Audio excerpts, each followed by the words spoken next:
It was a serene morning, the sun casting its golden rays across the land, bathing everything in quiet warmth. I found myself seated amidst the disciples, each seeking clarity in their lives, each yearning for Buddha's timeless wisdom. Today, the air carried a sense of anticipation, as though nature itself awaited the words of enlightenment. Buddha, his demeanor calm and composed, began to speak, addressing the unspoken fears lingering in our hearts. Fear of judgment is a shadow that follows us, often unseen, but always felt, Buddha said softly. I listened intently, feeling the weight of my own fears rise to the surface, demanding acknowledgement. Strength, the Buddha said, is not measured by absence of struggle but by the courage to face adversity with grace. Anand looked down, tears pooling in his eyes, as he whispered, but my fears overwhelmed me, paralyzed my every step forward. I hesitated, unsure how to answer, the silence filling the space between us with unspoken truths. I fear rejection, Master, I admitted, the words escaping my lips like a confession long overdue. Buddha nodded, as though my answer was neither surprising nor unfamiliar. A common thread among humanity. He stood, his presence commanding, and gestured for us to follow him beyond the shade of the Bodhi tree. The disciples and I walked with him, the rustling leaves and distant bird calls accompanying our journey. We reached the village, bustling with activity, each person absorbed in their own tasks and interactions. Buddha stopped before a young potter, shaping clay with practiced precision, his hands steady and sure. Observe, Buddha said, gesturing toward the potter. Notice how he focuses solely on his craft, detached from all else. I watched the potter, his face serene, seemingly unbothered by the passing villagers or their opinions. Buddha picked up a finished jar, examining it carefully, his expression thoughtful as he held it. Master, I hear your words, yet the weight of my failures and fears feels unshakable, Anand confessed with despair.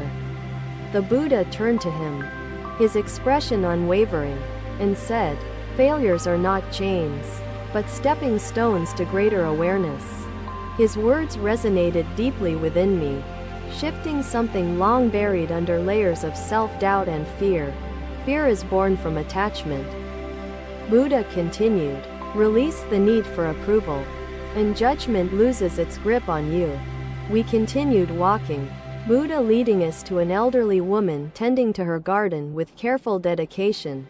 Her flowers bloomed vibrantly, a testament to her care, each plant flourishing under her watchful eyes. Buddha paused and turned to us, asking, do these flowers bloom to seek approval from the gardener? Number, Master, I said, understanding the truth reflected in nature's quiet persistence and innate purpose. Then why do you seek validation from those who may never understand your journey? Buddha questioned softly, Master, how can I remember this when fear clouds my vision, when despair takes hold of my thoughts? Anand asked. The Buddha smiled gently, placing the bowl down, and said, through mindfulness, Anand, by returning to the present moment's truth. He led us to a shaded grove, the cool breeze soothing the lingering discomfort of introspection. Seated among the trees, Buddha's voice carried the calm of the earth and the wisdom of the skies. Anand closed his eyes, focusing on his breath, feeling the rise and fall of his chest as the Buddha guided him. Strength, the Buddha continued, is not something you seek outside yourself. It is a discovery, an awakening of your own essence. Anand opened his eyes, a newfound sense of calm beginning to illuminate his face. His doubt momentarily quieted. The Buddha turned to the group and said, each of you carries doubt, fear, but also the seed of unshakable strength. His teachings wove a tapestry of understanding, challenging us to see beyond the veil of fear and uncertainty. Living without fear of judgment is freedom, Buddha said, a freedom that comes from trusting your path, not others' views. Each word carried weight, a profound simplicity that pierced through the complexities of our troubled hearts. The grove became a sanctuary, the disciples and I absorbing the essence of Buddha's teachings with renewed clarity. Embrace imperfection, Buddha encouraged. For in imperfection lies growth. And growth is the essence of life itself. I reflected on the moments I had hidden my imperfections, seeking approval in a world that chased perfection. In that moment, Anand knew his path would be long and fraught, but he also knew he was not alone. The Bodhi tree stood tall, its branches sheltering those who sought truth, its roots deep and unwavering like the strength within. As the morning turned into noon, I felt a shift within me, the fear of judgment loosening its grip. The disciples, too, seemed lighter, their faces reflecting a shared understanding of the wisdom imparted to us. And so, under the gaze of the eternal Bodhi tree, Anand's journey toward understanding true strength had begun. Another day, another sunrise bathed Vanuvana in soft hues of gold. As birds chirped softly amid the rustling leaves, Buddha sat once more, his presence like the stillness of the mountains, unshaken and eternal. Remember this, Buddha concluded. Your truth is yours alone. Judgment holds no power over the heart that knows peace. I carried his words with me, not as an answer but as a path to explore, a journey to embrace. The teachings of that day became a beacon, guiding me through the fog of fear, toward a life of freedom. And so, the shadow of judgment began to dissolve, replaced by the quiet strength of self-acceptance and trust. Another day, another teaching awaited. As the sun rose over the distant hills, painting the world in soft golden light, the disciples and I gathered by the tranquil riverbank. The morning air cool and filled with birdsong. Buddha sat on a smooth rock, his posture steady, his presence as calming as the flow of the river itself. Today, Mahaprajapati spoke first, her voice tinged with concern, seeking guidance on how judgment shaped your sense of self. Master, I feel reflected in the opinions of others, and their judgments seem to define my being, she confessed. Buddha nodded, his gaze resting on the river, his silence inviting us all to observe its gentle movements. After a pause, he began, his voice like the flowing water, steady and imbued with profound clarity. Mahaprajapati, look at this river, he said, gesturing to the water. It reflects the sky, yet remains the river. I followed his gaze, watching the water mirror the soft clouds above, changing with each passing moment. Anand bowed deeply before departing, his footsteps echoing in the silence as the disciples watched him disappear into the forest. The path ahead was treacherous, with jagged rocks and rushing streams that threatened to halt Anand's progress at every turn. Buddha turned his attention to all of us, his eyes calm yet filled with unspoken wisdom. So too are you, Buddha said. The reflections of judgment are not your essence, merely projections passing through. His words resonated deeply, challenging us to disentangle our identities from the perceptions of others.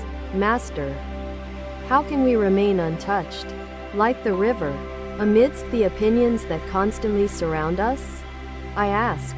Buddha held up his hand, showing us a perfectly smooth stone he picked from the riverbed. This stone, he began, rests in the river, its surface shaped by the flow, but its essence unchanged. He placed the stone gently back in the water, watching ripples spread outward with graceful ease. You are like the stone, Buddha said. Judgments may shape your surface, but your essence remains unaltered. His words were simple yet profound, offering a clarity that pierced through the fog of our self-doubts.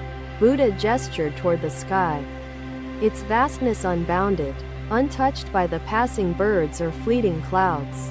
Anand was surprised, their kindness reminding him that strength was not in flawless results but in the courage to continue forward. When Anand returned to Vanuvana, The Buddha greeted him with a knowing smile, his eyes reflecting the depth of his wisdom. "Anand," the Buddha said, "tell me, what lessons has your journey taught you about strength and the essence of resilience?"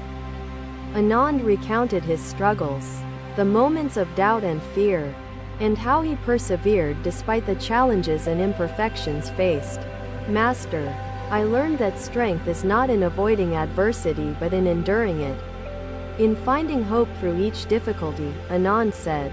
We followed silently, the sound of our footsteps blending with the whispers of the forest and the call of distant birds. Buddha stopped by a pond, its surface perfectly still, mirroring the surrounding trees and the sky above. "Observe this pond," Buddha said, gesturing to the water. "It reflects all that surrounds it, yet remains unchanged." I stared at the water, the clarity of its reflection more vivid than I had ever noticed before.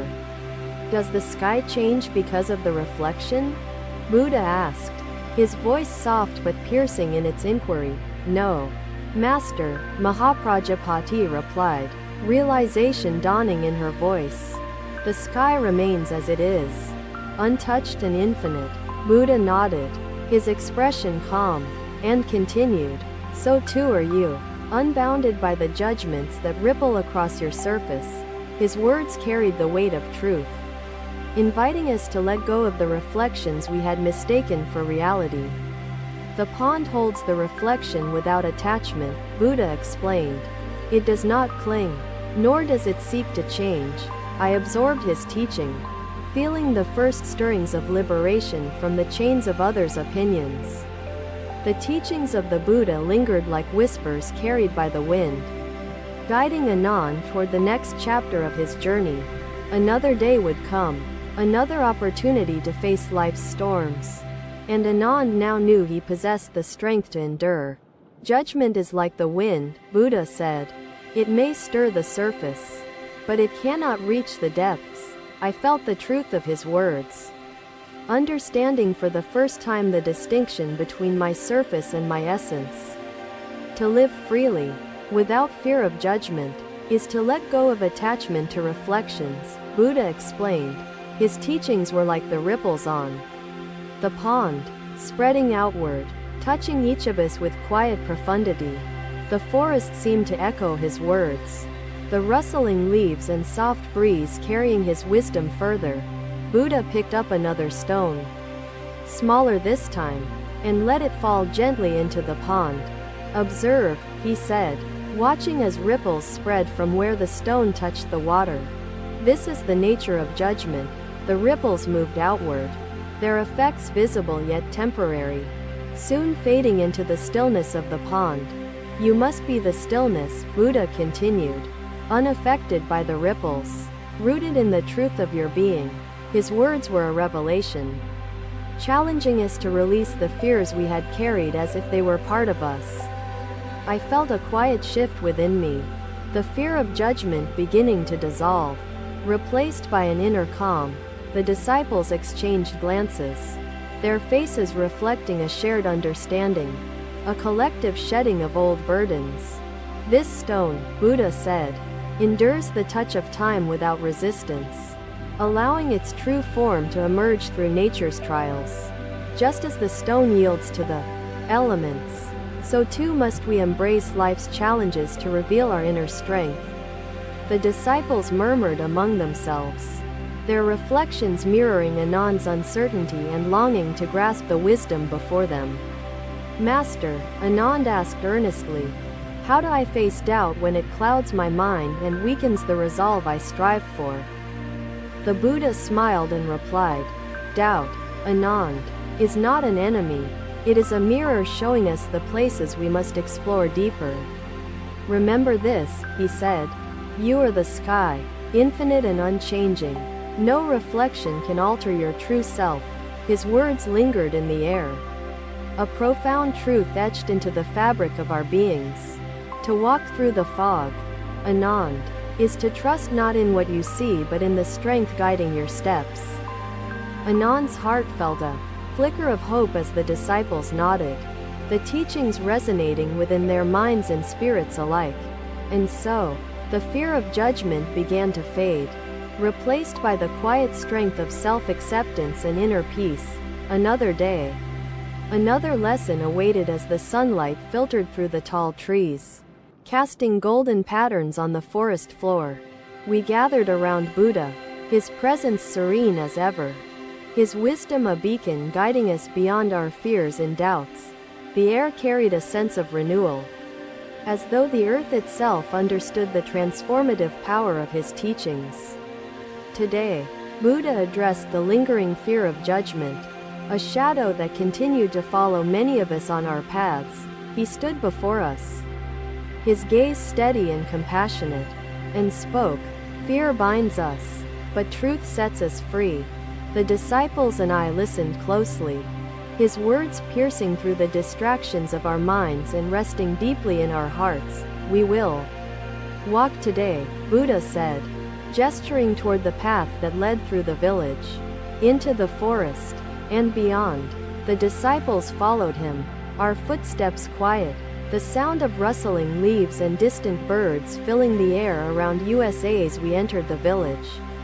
The bustling streets offered sights and sounds of life unfolding in its simplest form. Buddha stopped before a young boy playing with stones, his laughter ringing out, unbothered by the opinions of others. "Observe this child," Buddha said, his voice calm. "He plays without fear of judgment, guided by joy and curiosity." I watched the boy, his innocence a stark contrast to the hesitations and fears carried by those much older than him. Buddha continued walking, leading us toward the forest, the canopy of trees offering shade and tranquility along the way. We reached a narrow stream, its water crystal clear, flowing steadily over the rocks, never halting or resisting its course. "Look at this stream," Buddha said, kneeling beside it. "Its movement is natural, unrestrained, and unaffected by external opinions." I knelt beside him, dipping my hand into the cool water, feeling its clarity and steady flow resonate deeply within me. "The stream follows its path," Buddha explained. "It does not stop to question whether its journey pleases those who observe." His words were simple yet carried profound wisdom, challenging us to reflect on how we allowed judgment to halt our own flow. We continued onward, ascending the forest path that led to the mountains, the terrain becoming steeper and more challenging. Buddha paused by a boulder lodged firmly in our way, its presence a momentary obstacle we needed to overcome. "What do you see here?" Buddha asked, gesturing toward the boulder, inviting us to observe beyond its physical form. "A great obstacle," one disciple said, his voice carrying the frustrations we often feel when faced with challenges in life. Buddha placed his hand lightly on the boulder, his demeanor calm, as though the obstacle was merely part of the journey. "This boulder tests us," Buddha said. "It challenges our strength and resolve. Yet it is not the source of fear." I realized the truth behind his words. The boulder representing every judgment we had feared, obstacles we could overcome. Buddha continued, his voice steady. "Fear of judgment becomes an obstacle only when we allow it to define our path." He gestured for us to climb around the boulder, encouraging us to find our way with creativity and perseverance. The disciples and I navigated the boulder, each discovering our own methods, our fears losing their grip with every step. As we reached a clearing, the view of the valley below opened up before us, breathtaking in its expansive beauty. Buddha stood at the edge, his silhouette framed by the light, his presence a reminder of boundless truth and peace. "Judgment is like the rain," Buddha said, his voice soft yet powerful. "It falls, but it nourishes the seeds within." His words carried a wisdom that transcended the challenges we faced, inviting us to see judgment as a catalyst for growth. The path beyond fear is not avoidance. Buddha continued, it is understanding that judgment cannot touch the truth within you. I felt a shift within me, the fear of judgment loosening its grip. Replaced by a quiet strength and clarity, Buddha turned to us. His expression calm yet resolute. His teachings like the light illuminating the path we could now see. Let compassion be your sunlight, the disciples nodded, their hearts swelling with hope as Buddha's words sank deeply into their thoughts. The disciples and I shared a sense of renewal, the teachings of that day resonating deeply within each of us as the sun set and painted the sky with hues of amber and crimson. We returned to the village. Negativity disrupts, like thorns. Your heart knows the difference. And so, judgment no longer held power over me, replaced by the quiet strength of knowing and trusting my own truth. Thank you for watching.